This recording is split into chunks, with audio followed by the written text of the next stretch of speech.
Hi guys, Asmo here, and in this video I'm going to show you my character that allowed me to easily hit level 100 and 40 out of 40 challenges. If you want to complete this league's challenges, then this would be definitely my top recommendation.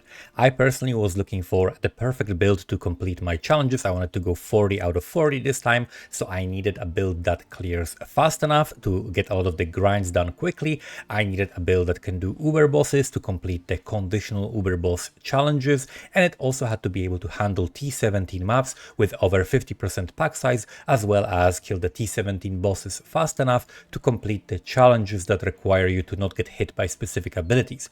I also wanted the build to be easy to set up and play without having to go out of my way to collect 11 different specters or have to press 14 buttons just to deal the damage. And on top of that, the build also had to be relatively cheap so that I can recommend it to other people. And as unrealistic as that sounds, I'm happy to say that I have found that build, and it is the Holy Relic Poison Necromancer. I saw this build on Baylor Mage's channel and took his basic setup with a few improvements and changes that were very easy to add to the build. So in this video, I'm going to show you how I set up my character and give you some tips on how you can tweak it and squeeze the most out of this build without breaking the bank. Before I explain exactly how the build works, let me just quickly show you we got level 100 on this character and we have hit 40 out of 40 challenges. The ones that I chose to do are these grinds. We have the Uber bosses, we got the Shaper, Cortex and Cyrus. These are, I think, the easiest challenges for the Ubers. Then we have the T17 boss challenges. Again, these are, I think, the easiest ones that you can do. And then we have all the other ones like the T17 grinds and so on. Everything else is basically just random chores that you have to do. The build is based on two main skills. We have the Holy Relic of Conviction and the Lancing Steel of Spraying. The Lancing Steel of Spraying is just a trigger skill that as long as hits something, doesn't matter how much damage it deals, as long as it hits something, it will trigger the Nova from the Holy Relics, and we can summon 3 Holy Relics. Let me go into the hideout so I can show you a little bit of what I'm talking about. So we have these minions summoned. As you can see, 3 Holy Relics. We have 2 by default from the gem, and then we have +1 from the Joffrey's Crest helmet. And then we shoot this skill, which is shooting projectiles. They fan a little bit, but they auto target in a rather large cone, and they also return, so they cover a lot. We have the Lancing Steel of Spraying with a +2 to levels in these gloves. This is not necessary, it just gives me +1 projectiles, so it makes them shoot for a little bit longer, which means I have a little bit better uptime, right? This is something that you can get on the helmet. You can get it, I don't know if you can get this on the boots, but on the helmet, maybe you could get it on something else. +2 to level of projectile skill gems, that's not necessary, but what I would highly recommend is getting the curse enemies with Despair on hit. But I'll talk about the gear in a moment. Let's first focus on the gems. So we got the Lancing Steel Spraying, we got life gain on hit. I think I got like 18,000 recovery per second. That's what we are capped at. If we are hitting like a huge pack of monsters, where we're hitting multiple monsters with the outgoing and the incoming returning projectiles, it caps at like 18,000 life per second recovery.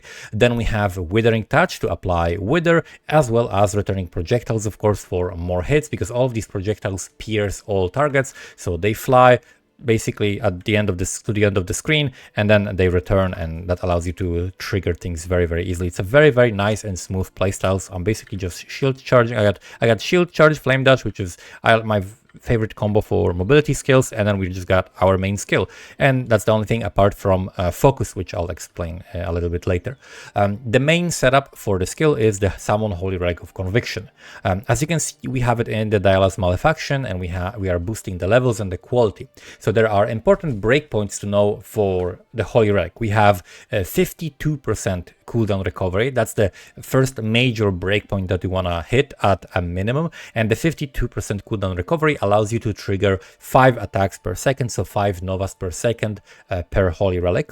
Then we also have 82, which is where I am at. So at 82% cooldown recovery, you are able to trigger 6 times per second. And then we also have the 128% quality, If you get to 128% quality, you get about 7.5 attacks per second that you are able to utilize, and they will trigger the Novas. So these are the important breakpoints. If you are anywhere in between, the lower breakpoint applies, right? So if I was at 81% cooldown recovery rate, this would only trigger at 5 per second, which is the same as 52% cooldown recovery rate. So you need to hit these breakpoints, or just don't worry about it, right? So 52 is the minimum that I would recommend, and then 82 is like a sweet spot without having to do anything crazy.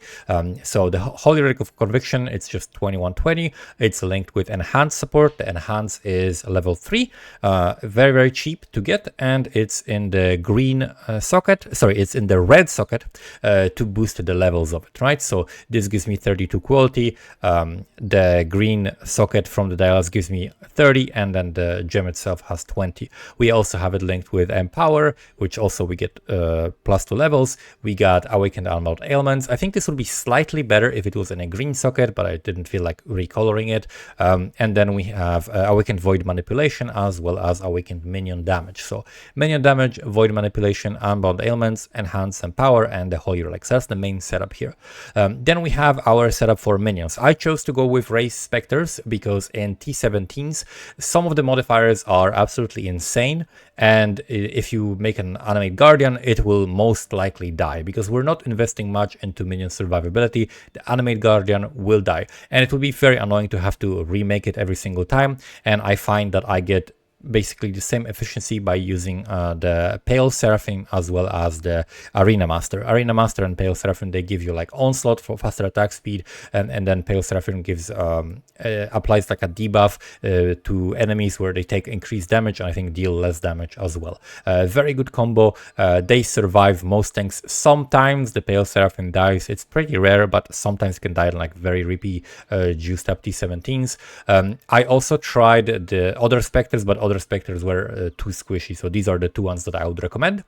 And we are linking it with Feeding Frenzy as well as Meat Shield. These will nullify each other, so the minions will just have regular behavior. They will not be defensive, not aggressive. Meat Shield for just reduced damage taken on them. Feeding Frenzy to just enable the buff for more damage from our Holy Relics, as well as Summon Chaos Golem for additional physical damage reduction. You can use other Golem as well if you wanted to. You can get, for example, a life regen from the Stone Golem, but I think Chaos Golem is a good option because physical damage reduction and physical max hit is like the weakest part of the defense of this character. Then we have Generosity linked with Malevolence, ideally 2120 Malevolence. You get bigger AoE as well as higher level here. We have Determination as well as Convocation. So I have Convocation in here rather than on a trigger, because I either press it manually or I use the numlock trick to basically press it manually, but have it kind of automated, because I have a lot of modifiers to a minion damage when I use a minion skill recently. And since we're not using any other minion skills recently, we're just spamming Lancing Steel, I need to use some kind of a minion skill, and it needs to be, I think, pressed manually instead of being automated by the trigger in a weapon, because triggered spells are not the same as used spells. And I have some jewels that have minion modifiers like increased minion damage if you've used the minion skill recently, same as the Enduring Bond. So this is benefiting me. That's why I have it swapped here, so it doesn't automatically trigger. And instead I have the Tempest Shield in here, which cannot trigger. It's simply just staying here and not interacting with the trigger mod in any way. Other things that we are triggering are the Desecrate and Bone Offering. So if I just spam this, naturally I will have 100% uptime of the Bone Offering, and that gives me 77% attack block and 75 spell block. So this character has really nice avoidance if you don't have modifiers on your maps that reduce your block. There are modifiers that can make it so that your character cannot block, and those will be significantly more rippy. So pay attention to that. The T17 modifiers are very dangerous, and every character can be completely obliterated by the right combination of the mods. So you need to pay attention to that. This character can run a decent amount of the modifiers. I think it's probably above average in terms of like how many modifiers you can run. So I'm definitely happy with my choice, but still T17s are really a nightmare to roll sometimes. Then moving on to the other gems, we have faster attacks, flame dash, and shield charge. Basically faster attacks with shield charge. You could drop the faster attacks for something else if you wanted to. For example, I could fit Scarebots in this as well. I would have to figure out how to spend less mana for Bone Offering. I could link it with Life Tap here, for example, and then put the Tempest Shield, I don't know, instead of Feeding Frenzy or Chaos Golem, I would have to drop one of these things. And then or maybe like run Onset Ring, for example, then I would be able to run everything and Scarebots. If you get the reservation multiplier on Jeffrey's Crest, you can do that. If I also drop Generosity, then I could put Enlighten and also do that.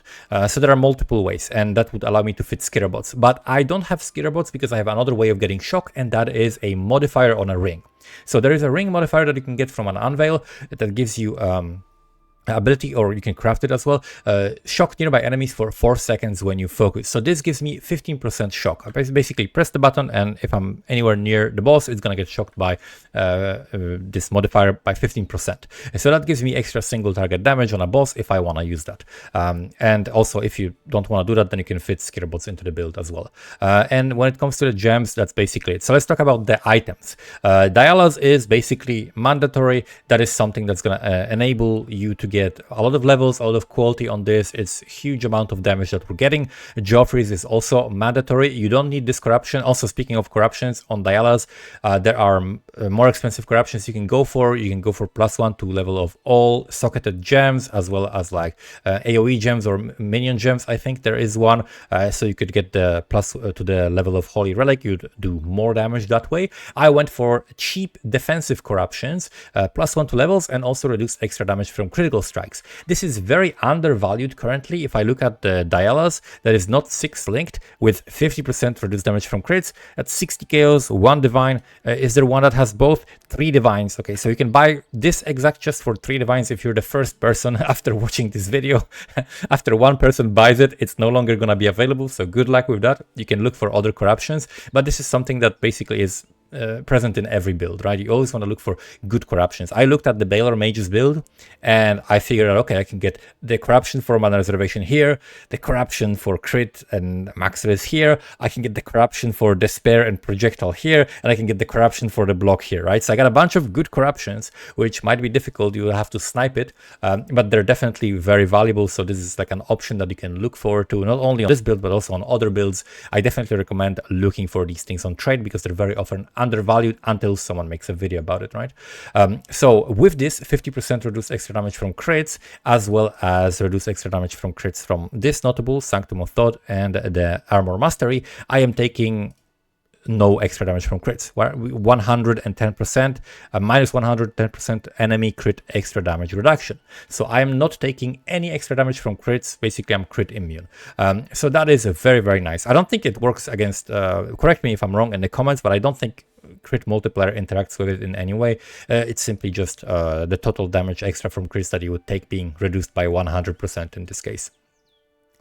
So that's just Joffrey's Crest. Then we also have the Aegis Aurora. I'm sure there is probably different ways to set up this character, but I saw Baylor Mage run this. I thought, okay, this is just a straightforward, simple extra layer of defense that we can put because we don't really need any more damage. So I just slapped it as well, but I got one with corruption for chance to block, so I can hit 77% chance to block because as you go higher in the numbers of avoidance or damage reduction, extra percentages are more and more valuable. So I took this extra mastery for 2% chance to max block, and that way I can utilize this fully.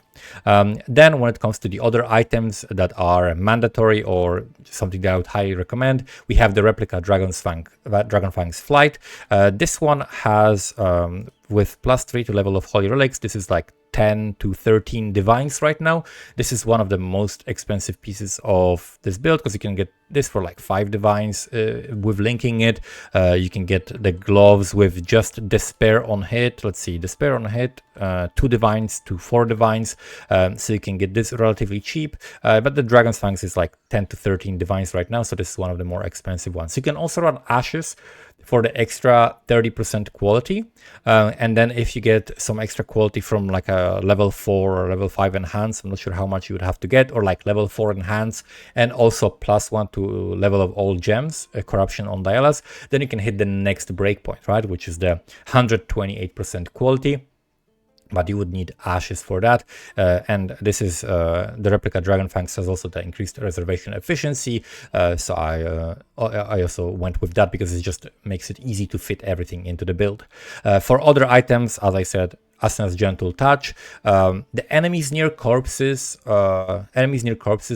when they explode, it's very nice modifier. It works with the minions. But a cool thing about poison minions is that whenever you kill something with a dot, like a chaos dot or physical dot, any kind of damage over time debuff that is on the enemy, not directly from hits, even if your minions applied it, it still counts as you killing it. So for that reason, this modifier that I have on the weapon implicit here with the explode also works. So if I'm running a map that has hexproof, I still have explode. This is just a lucky corruption. I'm going to talk about the weapon in a moment. You don't need it, but this explode helps a lot, makes the clear very, very nice. So Asena's Gentle Touch, I recommend the curse enemies with Despair. I saw that Baylor Mage was going for Despair from Animate Guardian, right? So you can put boots with extra like curse limit on the Animate Guardian and then give him some gloves with Despair on hit, and you can get Despair on hit that way, but it is pretty unreliable. Plus it also dies. You need him to attack, so it's gonna be like very, very small amount of uptime. Meanwhile, when I have this on hit on the gloves, then we're applying it with the projectiles that are piercing the entire pack, right? So this is a much better way to do it, much comfier way to do it. So I definitely recommend the Despair on hit on the gloves. Now the weapon. So the weapon, here's what you want. You want as fast weapon as possible. And you want to have a trigger and hits can't be evaded. If you don't have hits can't be evaded, you could also pick up Result Technique. But here's how I crafted this weapon. So I saw that Baylor Mage had the synthesized weapon with like increased minion damage. So I looked for fast sword bases because you have to use a sword. I think maybe can you use an axe? Yeah, you have to use an axe or a sword for the lancing steel. So I looked for a sword with as high as possible attack speed that has implicit modifiers that are synthesized. And I found this sword for 2 divines, of course, without the explode. So I bought the 3 implicit Corsair sword base for 2 divines, and then I threw a couple vultures on it, hoping to get the minion damage, and I hit the explode instead. So I kept this and I played with this for now. Maybe I'll improve it later, maybe I'll just keep it as it is. But the implicit, you can reroll with vivid vultures until you get something like minion damage. If you have like 1 implicit, that would be very, very useful. It's not necessary, but it's just extra min-maxing thing you can do. And then for crafting this, you want to spam essences of fear, which are the minion damage essences, and you basically spam them until you roll a good roll of attack speed, and then you want to annul everything else. So I spammed the essences. I kept trying many times because I kept annulling the attack speed or the essence modifier. So this is something that can happen to you. So make sure you're prepared for the extra cost that will cost you to like annul and keep rolling and keep rolling. Eventually, I managed to isolate the minion damage and the tier 1 attack speed. And after that, I crafted can have up to 3 crafted modifiers and cannot roll attack modifiers, and then exalted the +1 to level of socketed gems because nothing else was really useful on the prefixes that I could get. And then I removed crafted modifiers and again crafted multi-craft, trigger, hits can't be evaded. So that's how you make that weapon. Also on the enchant, you can get the harvest enchant that gives you attack speed instead of physical damage, because actually the lower the damage of this weapon, the better, because then we don't have to worry about reflect, right? But as long as the damage of the weapon, of the hit that you're doing is lower than the amount you're recovering from the life gain on hit, then you can never die to reflect. But yeah, so that's how we crafted the weapon. The next thing I have here, of course, is the Darkness Enthroned. This is very, very common in builds that especially are poison based for minions, because then you don't have to have so many jewels with the chance to poison enemies on hit. For the jewels, I looked for Fizz or Chaos damage prefix on the Ghastly jewel.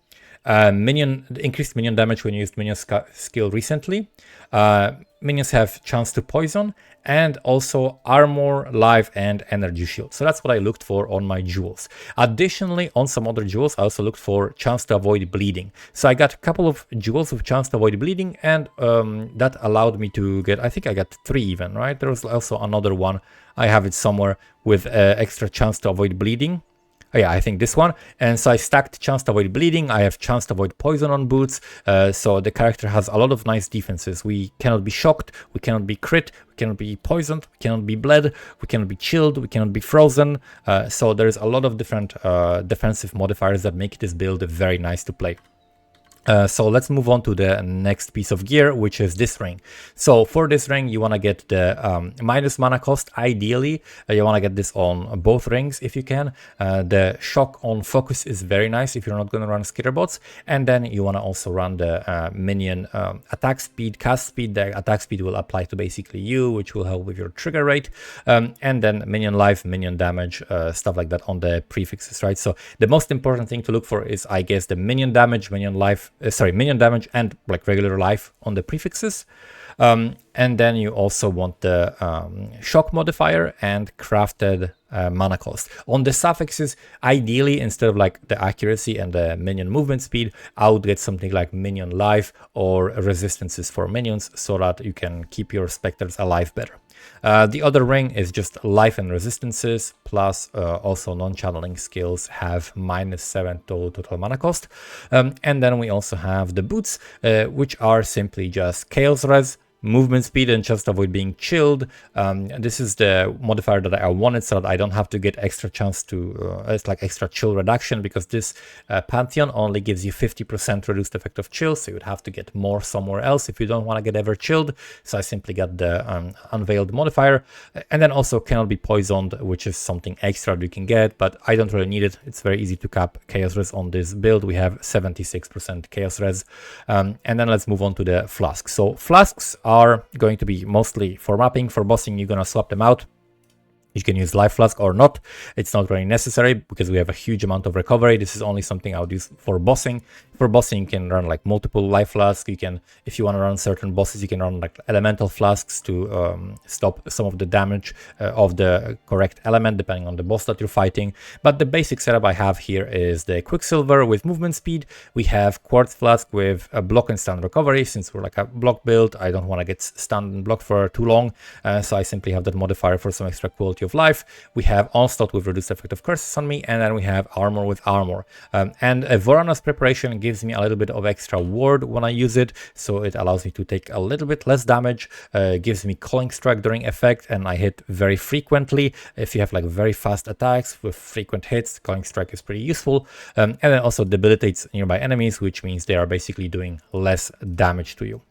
So that's it when it comes to the gear. Now let's look at the passives, and maybe I'll show it to you in the path of building. So this is the path of building for this character. I did a few things to make this character a little bit easier to put together. So we don't have here a timeless jewel. We have here careful planning, which gives you all the decks that you will ever need for this build. This gives me enough dexterity to run everything I need, and I don't have to worry about anything. Plus we also are able to take the enduring bond because we are not removing this and turning it into something else, so we can get some damage as well as duration. And the skill effect duration is very useful for our bone offering, which allows us to get 100% uptime on the bone offering even without extra cooldown reduction. But if you are not picking the enduring bond, let's say earlier on, while the character is still not very high level, you can skip it, and if you have some cooldown reduction on boots, you should have 100% uptime of the bone offering. So we're pathing through here life, minion, a block, as well as mana reservation efficiency. We're picking up some life with max life, as well as the Amanamu's Gaze.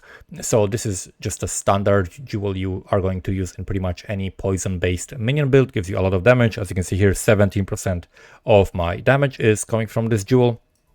And then moving on, we're picking up the Spiritual Command so that you can benefit from the attack speed modifiers to your minions. So any attack speed modifiers I pick from here or from the Cluster Jewel or anything else are going to apply to me. So I'm going to attack faster, which is going to allow us to have a nice trigger rate of the Holy Relic Nova. Then we have minions leech damage as life. This allows your minions to leech. That's why the Spectre that gives you like this tailwind effect, there's a Spectre that gives you 20% action speed speed, but it does summon SRS instead of like dealing damage itself. So if you would have to have some other way of getting it to recover life, because this will not work for it, right? But the other specters that do damage with auto attacks and so on, they will recover some of their life through the leech. So this mastery is very useful for the setup that I am running. And then we have the block mastery as well here with the attack damage block, maximum chance to block.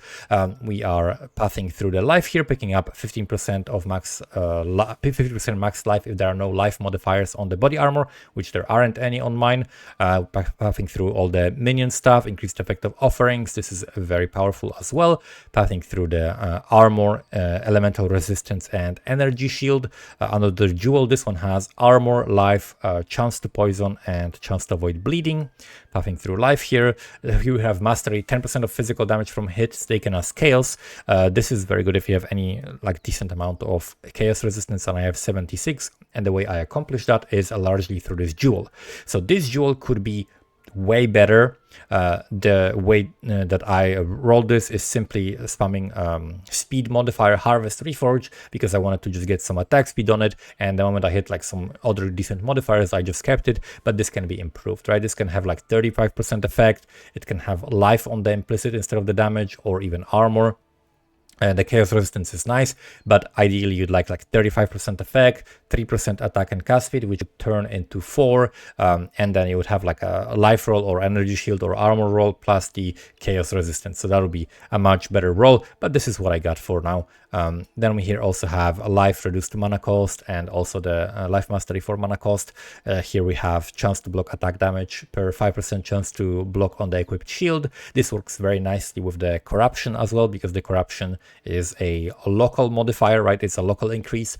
And then we're just pathing for extra life, armor, and a jewel, including this mastery here for reduced extra crit damage, and a couple of tattoos for maim. So Baylor Mage in his guide was talking about how he put the main tattoos on his build in order to benefit from ghastly eye jewels that give you increased damage, or rather enemies you maimed take increased damage. It's a very, very good modifier on this jewel. I don't even have a single jewel with that, but I figured that it's actually a very nice thing to have because I hit very often. So I'm going to apply a maim, which is going to simply slow the enemies, which is just extra defensive layer, because I'm slowing enemies with the maim, I'm slowing them with temporal chains. So huge amount of slow that we're applying. This is just like a little bit of utility, and also a jewel with a mana per enemy hit with attacks, which allows you to run no regen maps because you're going to be hitting very, very frequently. A couple of notes about the POB. Apparently the full damage DPS is absolutely incorrect. So I wrote this in the notes. The DPS value is incorrect. According to Baylor Mage and some other people who tested the build, this is supposed to be about 2 to 3 times higher. So it would be something like this. It would be like 50 million DPS with the setup that I have, or 40 million DPS, something like that. But I'm just going to put it at 3 here so that it's clear. And the character has a great recovery, so like huge amount of recovery to the point where you don't need a life flask. It has all right LA and chaos max hit, but physical max hit is low on this character. There isn't really anything like special, like even if I like take down flasks and everything, it's still gonna be like 11,000. There is no like molten shell or anything in this build, which is probably why this is so low.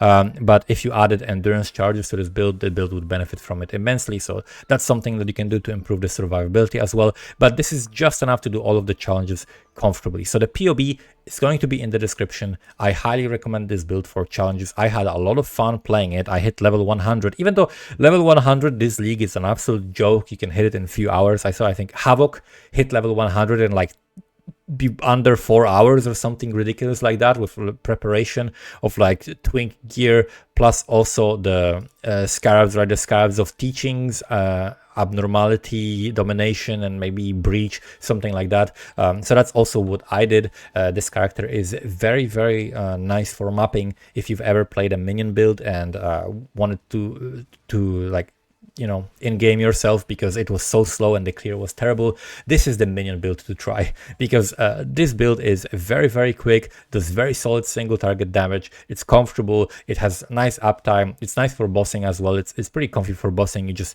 throw the lancing still spraying and run around. It's very, very fun to play, so I highly recommend it. Hopefully you learned something from this video. Thank you so much for watching. Good luck with your challenges and see you next time. Bye bye.